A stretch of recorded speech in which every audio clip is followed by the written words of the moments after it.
We are joined now by a Republican congressman who's proposing a bill that would ban all mid-decade redistricting and nullify any new maps approved before the 2030 census. California Congressman Kevin Kiley, thank you so much for your time. Why are you introducing this bill?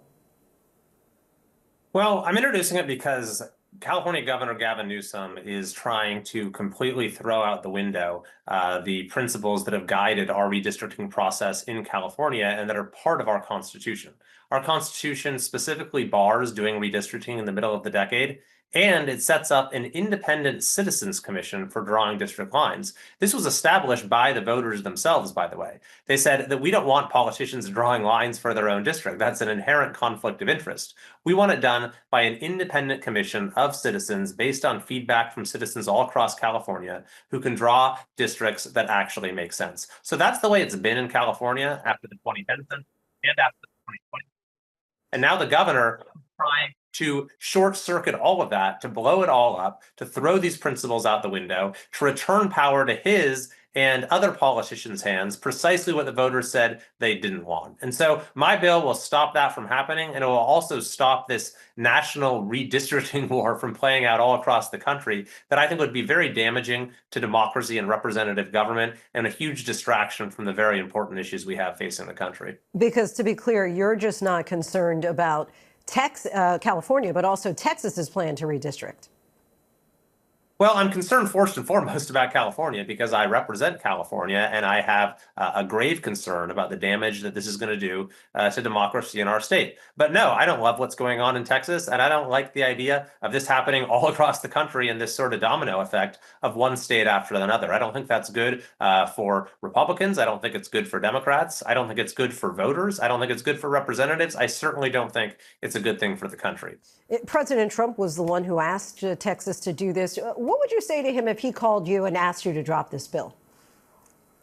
Well, ultimately, I think that the responsibility here rests with the speaker and with Leader Jeffries, for that matter, to show some leadership and to bring this madness to an end, this chaos of states all across the country constantly shifting district lines around, upending districts, changing who a given person represents, what communities they represent. That's not the way the process is supposed to work. It introduces incredible instability. I think that the president, unfortunately, I don't think was given the full information about exactly how everything here would play out and the counter reaction that it would produce. I don't think the president wants to see the political map upended in California or New York or any of these other states. And certainly, I don't think he wants to see our Republican delegation in California reduced down to 3 out of 52 seats, which is what, by the way, the governor is trying to do. When Republicans have over 40% of the vote in California in statewide elections, he'd like to reduce us to 3 out of 52 seats. So at the end of the day, I think that both the Speaker of the House, Mike Johnson, and Minority Leader Jeffries have a mutual interest in making sure that this does not proceed any further. And so I've called upon the Speaker and the Minority Leader to show some leadership here and to stop this very harmful thing from playing out all across the country. If the Texas plan does go through and California follows suit, are you concerned that you might lose your seat?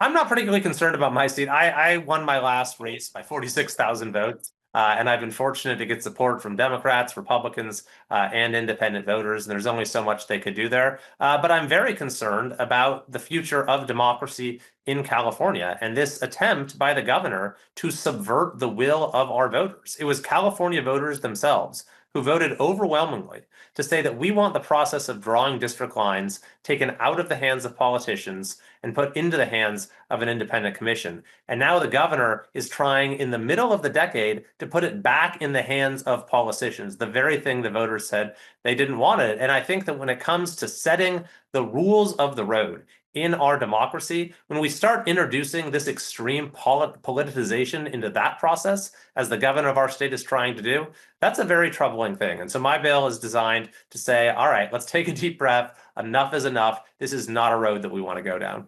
Congressman Kevin Kiley, we thank you so much for your time. Appreciate it. Of course. Thanks for having me.